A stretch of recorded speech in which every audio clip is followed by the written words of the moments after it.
ரொம்ப நாளாக எல்லோரும் கேட்டுட்டு இருந்த ரெசிபி கல்யாண வீட்டு சுண்டக்காய் வத்த குழம்பு எப்படி செய்கிறதுன்னு பார்த்தலாமா? அதுக்கு ஃபஸ்ட்டு ஒரு கடாயை ஹீட் பண்ணிக்கோங்க. அதில் கொஞ்சமாக எண்ணெய் சேர்த்துக்கோங்க.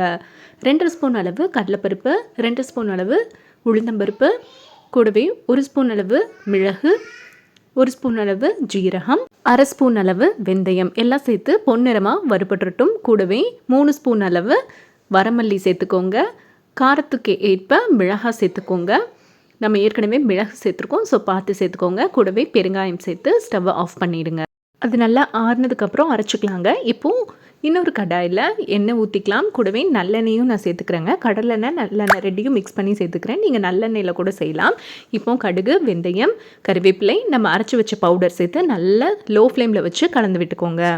கொஞ்சம் கலர் சேஞ்ச் பண்ணி வரும்போது சின்ன லெமன் சைஸ் அளவு புளி ஊற வச்சுருந்தாங்க, அந்த புளி தண்ணியை சேர்த்து கலந்து விட்டுட்டு கொஞ்சமாக தண்ணியும் சேர்த்துக்கலாம். சேர்த்து கன்சிஸ்டன்சி கரெக்டாக இருக்கிற அளவுக்கு கலந்து விட்டுக்கோங்க. இப்போது நம்ம சுண்டக்காய் வத்தலை சேர்த்துக்கலாங்க. நான் ஏற்கனவே எண்ணெயில் சுண்டக்காய் வத்தல் வதக்கி வச்சுருக்கேன், அதையும் சேர்த்து நல்லா கலந்து விட்டுட்டேன். உப்பும் சேர்த்துக்கிறேன், கொஞ்சமாக மஞ்சத்தூள் சேர்த்துக்கோங்க.